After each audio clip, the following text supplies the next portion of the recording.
Hey, good morning, good morning, good morning, good morning. Here we are. Good morning, sunshine. I could use some sunshine this morning. I woke up with a little tummy ache this morning. Hope I can make it all the way through talking to you. But look, Henry's here, so I have to feel good, right? Good morning, Henry. Hey, listen. Today, it's the weekend. And I'm wondering, I don't need glasses for this. Good morning, Opa. I'm wondering if the morning is actually any different on the weekend than it is during the week here that now we're in the time of COVID. You know, I think I've mentioned before that I'm 70.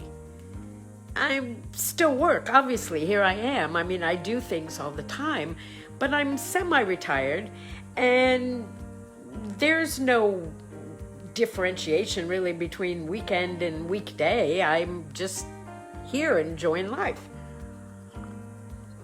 For some of you, you're out of work. And I'm wondering if either working from home or being out of work or furloughed, or God forbid, if you're sick, if it makes the weekend and the week any different. And if it doesn't, would you or have you considered doing things that differentiate between weekdays and weekends? I mean, like doing something that makes them special? Like I know when I was a kid, there were certain mornings where you got up and you got to watch cartoons. That wasn't every day. That made a certain day special. I loved Sunday mornings when I was a munchkin because I remember we would go outside and get the newspaper and then we'd go into Mommy and Daddy's room. We'd wake them up and make Daddy read us the comics. And of course, if it was too early, you know, they would kick us back out. But it made the weekend seem like a special time. For some of you, there's church or synagogue. For some of you, you have like a tradition of something that you do on the weekend. So what would that be? Share that, would you? I would love to hear about what makes your weekend different from your weekday so that it isn't like one of the things that drives us crazy, I think, during this time of COVID is the sameness all the time, which is why I'm always striving to come up with something like really fun or interesting to do, or I don't know. What do you do to keep it from being the same all the time? And while we're talking about that, there's a sign up in the bathroom here that says, you never appreciate what you have until it's gone. Like toilet paper. It's a very appropriate sign for the bathroom, but it makes you think, doesn't it? Some of you have written to me and said, okay, I love the idea that you do a gratitude list every morning, but I can't even do that. I don't even know what I'm grateful for. So I have a couple of hints for you. First of all, having a gratitude list, you've read the word art. The more you're grateful for, the more you have to be grateful for. So make that gratitude list. I have to read what this says here. It says, every day here is generally the same except Sunday. Okay, so what can you do to make every day not be the same? Yes, it's nice to have routine, but there's always something nice to look forward to also. That's really, really so important. So let's go back to the gratitude. Unfortunately, because we're human, we've all experienced loss at some level. I don't want to be one of those people who, when someone I love passes on, I feel like I wasn't done. I wasn't complete. So I go out of my way to say I love you whenever I'm with people I care about. I don't ever want to feel like the last conversation I had was a bad conversation. I want them all to end on a high note. So I guess what I'm saying to you is, rather than waiting until something is gone to appreciate it, gratitude is appreciating what you have right now. And if you don't look around and say, wow, I'm really glad I have that person or that thing in my life, you're missing out. So let's get you started on this.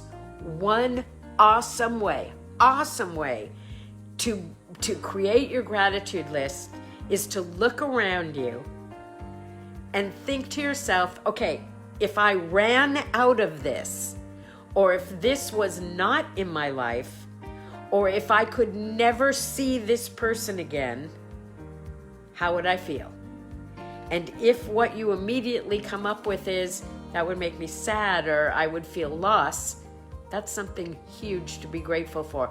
And it doesn't have to be something like mega big and powerful. And I have a thing about fine tip pens. Love the fine tip pen. I am so grateful for whomever invented the fine tip pen. It might sound crazy, but it goes on my gratitude list pretty dang often. Okay, wait a minute. Let me read here. Oh, Opa says, those who truly know me know my phrase, I love you most. It is genuine, true, and I mean it. I hear ya. I hear ya. I always say, oh, you made my heart feel so good. It's not like you broke my heart. It's like you grow my heart. You grow my heart just by being in my life. So look around you. What would you really, really miss? What are you grateful for? I love being able to look at the mountains and the palm trees and the sunshine and I love looking around at my world. That makes me feel good. I would miss that, so I'm very grateful for it all the time. I love cuddling. I love holding, hugging, and it doesn't happen very much right now, I know, but when it does happen, it's so special. So what do you love? What makes you feel good? Those are the things that you need to be grateful for now, like before they get taken away from you. Don't give up easily. Be grateful. And it's also that other piece that we've talked about before, that which you put your attention on, where your attention and intention meet, that's what you're going to get more of. So put your attention on what you love. Put your attention on what makes you happy. I also set my tone for the day, my mood. Some days I want to be joyful. Some days I just want to be relaxed. But I set the tone right when I get up in the morning. I also decide what I'm going to concentrate on, where my intention and attention is going to go. And more often than not, like today, my intention is to find miracles everywhere I go. Miracles, miracles, miracles, miracles. One of my favorite miracles, by the way, happened about, I'm going to say 45 years ago, something like that. 45 years ago. I was a single mom. And I was living in, I think I told you, in a kind of a scary neighborhood, second floor of an apartment building, with my two little babies, 18 months and 3 years old. And I totally forgot what story I was going to tell you. Don't you hate when that happens? I do. Wait, I'll have coffee because somebody told me it's the think drink. My miracle story. My coffee worked. This is amazing. Okay, so it's raining, pouring, storming. Now in California, to us, rain is what a snow blizzard is on the East Coast. Californians do not know what to do with rain. We like no idea. They drive crazy. They just, people can't deal with rain here because it doesn't happen that often. And when it's big rainstorms, instead of snow days, we would have rain days. If it rained really hard, we wouldn't have to go to school. Anyway, So it's raining. I am a single mom with an 18-month-old and a 3-year-old, and I'm out of diapers. Yeah, I'm out of diapers. Now, could I have used like a pillowcase or something like that, and folded it up? Yeah, I could, but I had this thing. Thank God disposable diapers already existed when I was a young mother, because I did not want to wash diapers. Okay, so I'm thinking, what am I going to do? What am I going to do? What am I going to do? The mail comes, no kidding, and in the mail there's a box, and I open it up, and it's diaper samples. Go figure. Why on earth that particular day in the rain? I don't know. But that was my miracle that day. I celebrate. It's 45 years. I'm still celebrating that miracle. So birthdays today. I know I mentioned that I delivered balloons once to Valerie Harper, Rhoda, and she was so wonderful. Came out in her robe with her hair all wrapped up from her shower, and she was just like this incredible princess, just wonderful lady. So hats off, happy birthday, toast to you, Valerie Harper, on your birthday. But it's also the birthday of someone I'm hoping you'll know, and it's Dorothy Parker, who actually died in 1967, but she was probably the sharpest, wittiest woman I have ever had the experience of. Like, not in person. I didn't meet her. I wish I had. So a lot of the funny things that we say, we got from this crazy lady who, if you have time, read some of her stuff, because she's crazy. So I wrote down a list of some of my favorite Dorothy Parker quotes. This is a good one. Time may be a great healer, but it's a lousy beautician. Yeah, thank you. Oh, this one is like very much for today with LGBT. Her comment was, heterosexuality is not normal. It's just common. And sometimes she was serious. Honesty, well, serious, but with like a cutting edge serious. Honesty means nothing until you're tested under circumstances where you're sure you could get away with it. Think about that. It's so easy to be honest, but is it just as easy to be honest when you know you can't get caught? She also pondered, if love is blind, why is lingerie so popular? If you want to know what God thinks about money, just look at the people he gives it to. She was probably very wealthy, so I wonder what that means. One of her most famous quotes was, if you have nothing good to say about someone, come sit next to me. Never throw mud. You might miss the target, and your hands are still going to be dirty. And this is another one that people say a lot. Yes, I can post these quotes, actually. I'll take a picture of them and put them up on the site. Beauty is only skin deep, but ugly goes all the way to the bone. You've heard that before. That was Dorothy Parker. And finally, this one might be my favorite. Of course I talk to myself. I like a good speaker, and I appreciate an intelligent audience. I love Dorothy Parker. Okay, I will post those. I will post those, I promise. What else did I want to tell you about? Oh, I didn't give you a celebrity story yet. Okay, celebrity story. I think I already mentioned to you Shop Television Network, that it was the precursor to all the shopping shows that, kind of took over the reality show airwaves for years now and still exist. But in the beginning, God created Shop Television Network. It was a 24-hour shopping show.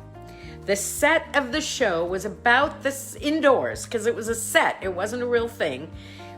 it was a set of a shopping mall about the size of a football field. And every celebrity had their own store.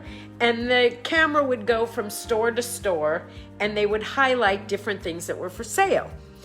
But you didn't feel like it was a shopping show. It was more of a talk show. Oh, and by the way, we have these things. The show itself had 3 celebrities who went shopping every day. The 3 celebrities were Steve Edwards, who you probably would only know if you're in the LA market, but he was like the #1 talk show person in the LA market. And then it had Julia Prowse. Julia Prowse, probably one of the top 5 famous dancers of all time. She was, no, she was not, you know, she wasn't a rapper. I mean, she wasn't from this 90s even, or the 80s or the 70s. Julia Prowse was actually, I think, either married to Frank Sinatra for a while or his girlfriend for a long time. This woman was so beautiful, and probably 6'1", maybe. Just this truth. Her legs started at my eye level. Her legs were this high. I'm not joking. The most gorgeous, perfect legs I have ever seen in my life. And the reason I'm sharing that with you is because she, this famous dancer, was the clumsiest human being I have ever known in my life. Here's to you, Julia Prowse. Beautiful inside and out, and as clumsy can be. And it was a joke on the set that you couldn't put anything in front of her that she could trip over, because if there was anything there, she would find it and trip on it. She knew it. She knew she was clumsy, but somehow, you know what that's like, right? When you're doing something you love and you get totally involved in it, ta-da! You're just lost in the moment. You don't even know what you're doing. But when she was just around regular people, she was a mess. Oh, but such a sweet mess. Okay, so that was 2. The 3rd celebrity who would go shopping in this mall was Pat Boone. Now, Pat Boone is not a heartthrob now, but boy, was he a heartthrob back in the day. If you Google Pat Boone, if you don't know him, he was awesome. Like this, he was a singer first, and an actor, and then for a while he went a little bit crazy, and he was trying to be like a bodybuilder or something. I don't know. That came much later. I think it was like you know, like he was getting old and he was trying to prove he wasn't old anymore, but he was so awesome he didn't need to prove anything. Anyway, very wholesome guy. Look him up. If you remember from the 70s, Debbie Boone, the singer, that was his daughter. Anyway, Pat Boone. Pat Boone was famous for wearing white buck shoes. Any of you who are like over, I don't know, maybe over 50, I would love a thumbs up if you know who Pat Boone is. If you actually remember seeing him or listening to him.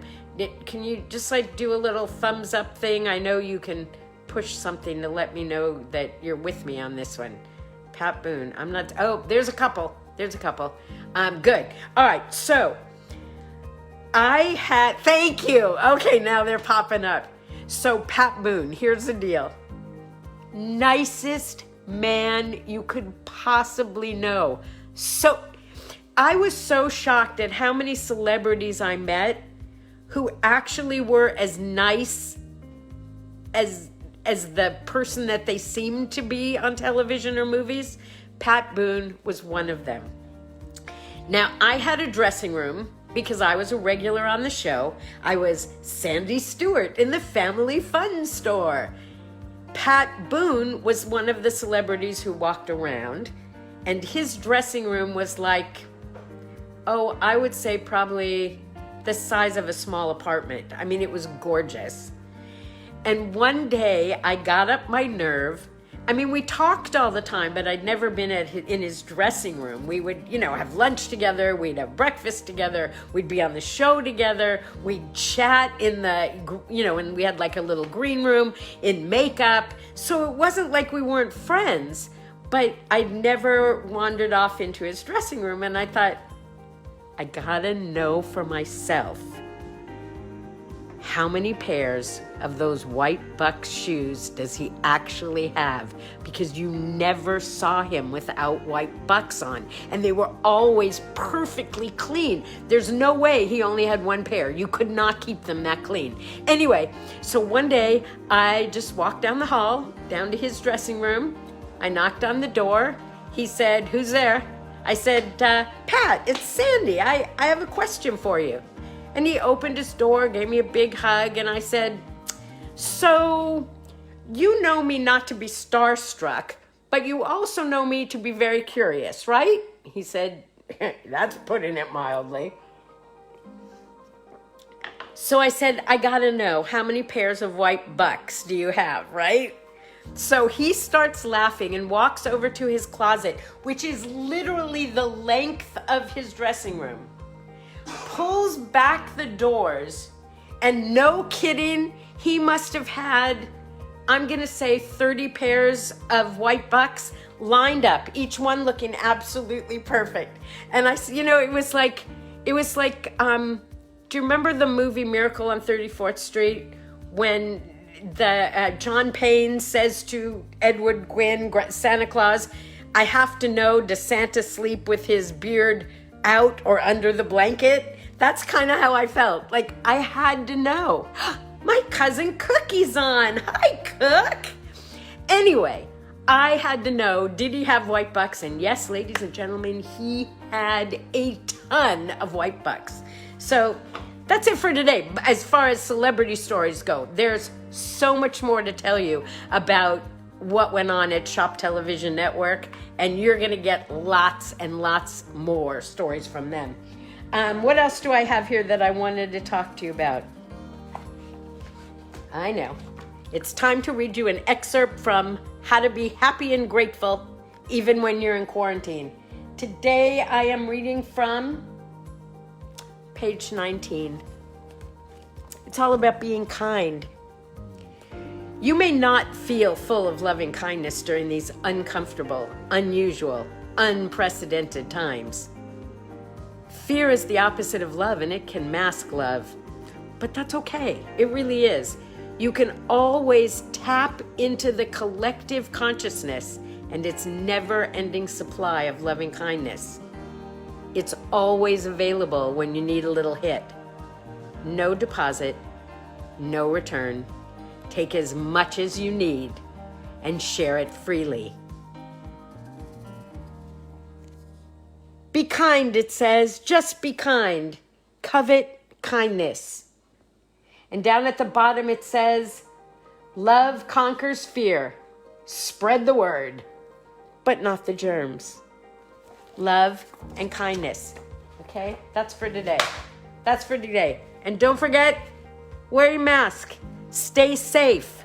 I love you guys, and I will see you again tomorrow morning. Oh, and by the way, I noticed that I had a stomach ache when I started this morning, but talking to you seemed to take it away. So that's my share for this morning that's going to make a difference in your life. The share for this morning is participate in life. It will make you feel better. Always does.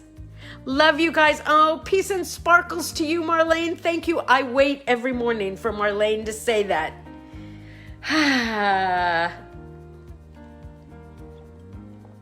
It says here, Henry is grateful to her talented friend Melissa for a mug that she's drinking out of this morning. Wait, it says see more. Oh, it says morning tea with you girls. And I'm having my coffee this morning with you. See you tomorrow. Love you. Mwah.